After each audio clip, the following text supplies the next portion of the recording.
Hey, welcome everybody. This is Nick with TC Timber Art, and today I'm going to show you how I made this scrap wood shop stool.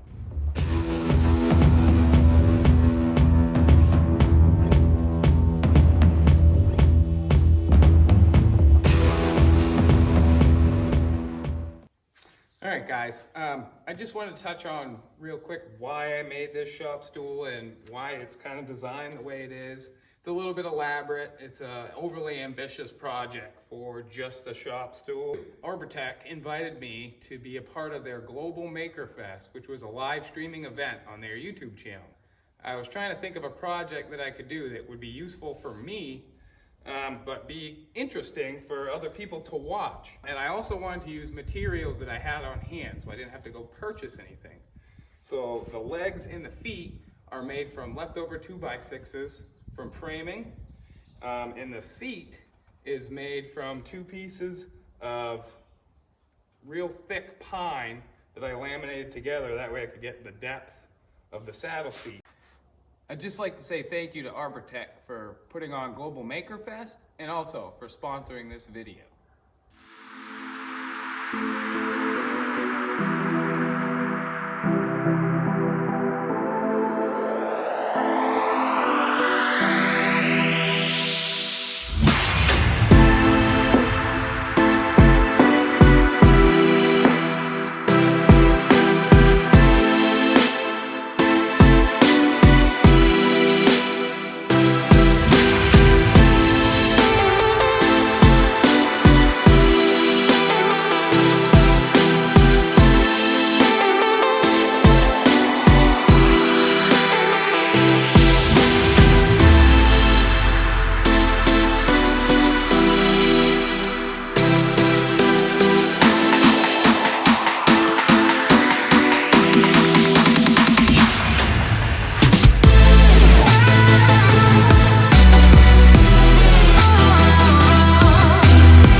This is what I'll start most of my carvings with. It's the most aggressive blade.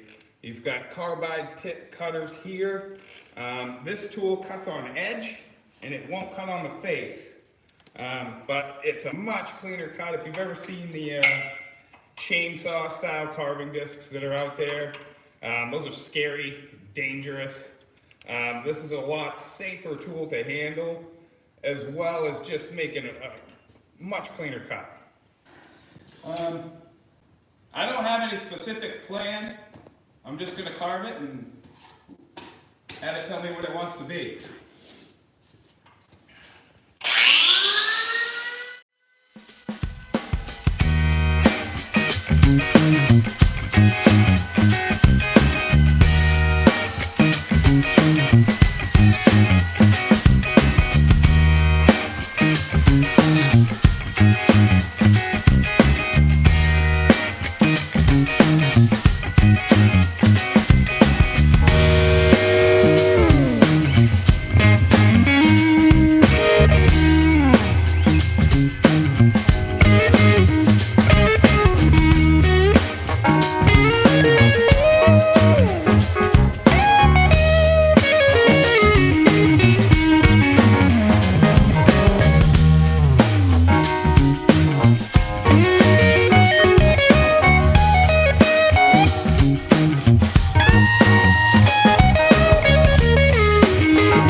Switch to the turbo plane.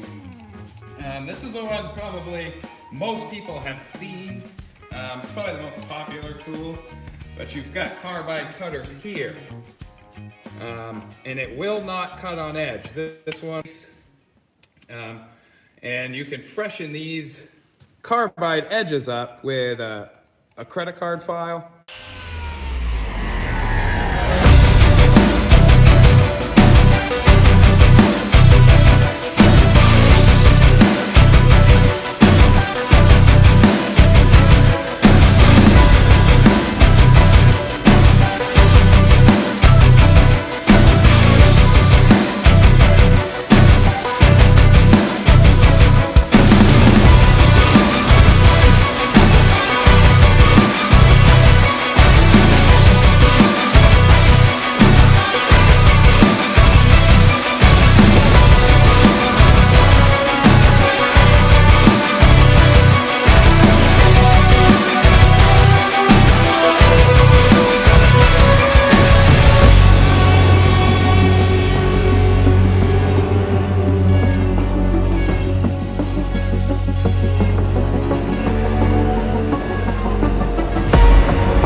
Jay wants to know which tool you were just using.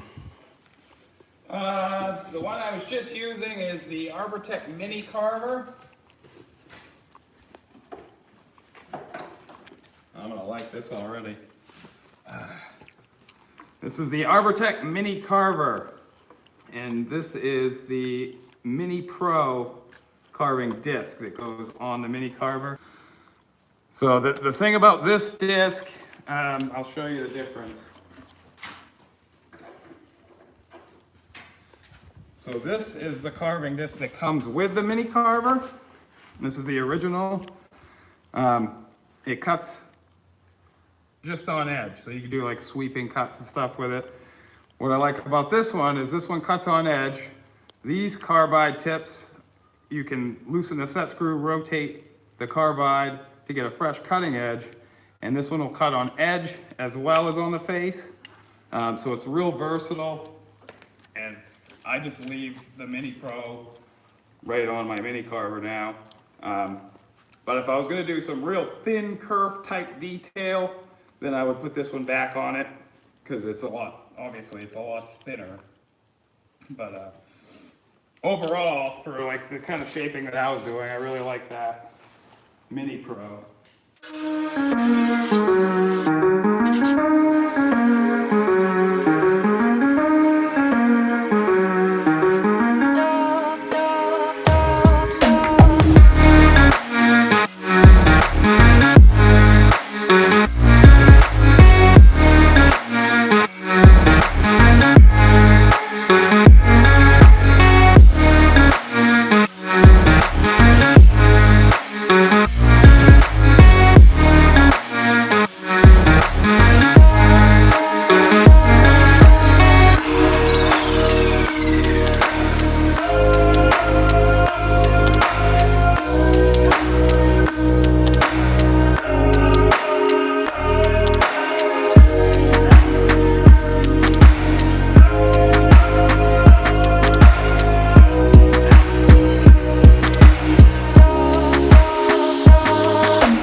Oh yeah, that's nice.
pretty happy with that. It's got some cool patterns, very interesting. Definitely stands out. What I'm thinking now is the next step I'll do is just lightly sand this, try to blend in the color, make it a little bit more even where some of the darker spots are. And I'll do that off camera. What I'm gonna do is coat this with penetrating epoxy. Hopefully that'll give it a little extra strength and durability. And then once that's set, I'll sand it down a little bit again and then give it a coat of lacquer. So I'll do the sanding on this and the penetrating epoxy off camera as well, and then I'll come back when we spray the finish on it and go from there. Alright guys, so I ended up doing 2 coats of Total Boat's penetrating epoxy because some spots absorbed more than others with 1 coat. And in order for me to sand it down and put some finish on it, I didn't want to sand into the color of the wood. So I just ended up doing another coat, and that way I can sand a nice, even, uniform coat to spray. So I'm going to spare you watching me sand, and we'll come back when it's time to spray it. Alright guys, so I've got it all sanded down now. I tried to remove as many of the bumps and drips and stuff that I could. And then I wiped that down with some denatured alcohol, wipe all the dust and stuff off, and I've got it on some blocks. Let's spray some finish.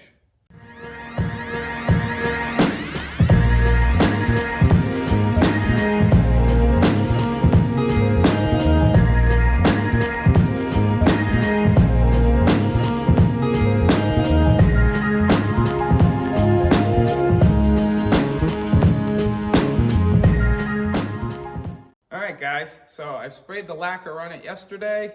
I got about 5 coats out of the 2 cans that I had, and it was gloss lacquer. And anytime I do a gloss finish, I'll go back after it's cured and buff and polish it with Howard's Restore Shine. And that'll just knock off any kind of overspray nibs and just really polish it out to a really nice overall finish. So with that said, this stool is done.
Well, I'd like to thank you for watching. I hope you enjoyed the video. If you did, please hit the like button. And also consider hitting the subscribe button if you'd like to see future interesting and unique projects.